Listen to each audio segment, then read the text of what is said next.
ऐ मालिक, तुम्हारा ये इंसान तुम्हारे अस्तित्व पर ही शंका संदेह व्यक्त कर रहा है। क्यों? क्या तुम्हारे अस्तित्व का साक्षात्कार उसे नहीं होता? क्या उसे एहसास नहीं होता कि तुम हो? तुम तो इस चराचर जगत में समाये हुए हो। इस दुनिया की हर चीज चिल्ला चिल्ला कर बोल रही है कि उसे मालिक ने बनाया है, फिर भी इंसान कहता है कि दुनिया में मालिक नहीं है।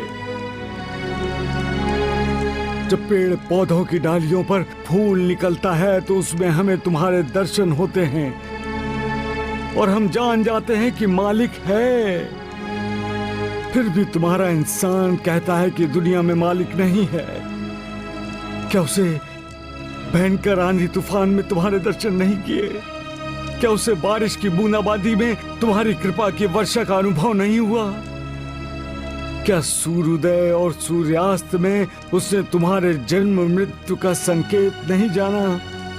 क्या दोपहर की कड़ी धूप में उसने तुम्हारे इशारे को नहीं समझा कि खुद की परछाई भी इंसान को साथ छोड़ने पर मजबूर कर देती है और ऐसे कठिन समय में सिर्फ मालिक ही उसकी सहायता कर सकता है। हर तरफ तुम हो मालिक, हर किसी में तुम हो।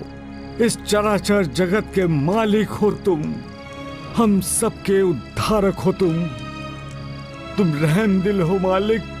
इस नादान इंसान को क्षमा कर दो मालिक, क्षमा कर दो मालिक, क्षमा कर दो। सबका मालिक एक। कर्म बंधन से किसी को छुटकारा नहीं होता।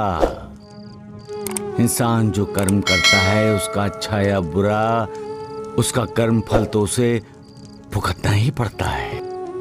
इसका अर्थ ये नहीं है कि मालिक नहीं है, भगवान नहीं है। मालिक है, भगवान है तात्या। इंसान न उसे देख पाता है न उसे महसूस कर पाता है। वो मालिक पर विश्वास कैसे करेगा?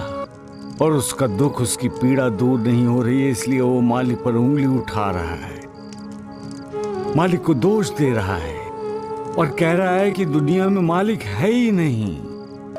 तात्या, वो सच्चाई छुपा रहा है। उसकी नींद उसकी दुश्मन क्यों बनी है, ये बात वो नहीं बता रहा।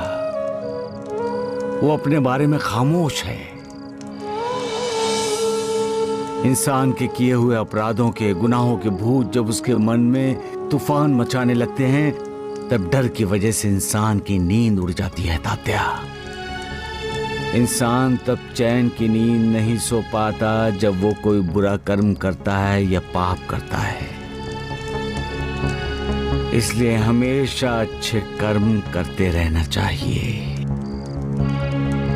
हमेशा मालिक को याद करते रहना चाहिए। हमेशा मालिक का कृतज्ञ होना चाहिए। सबका मालिक एक।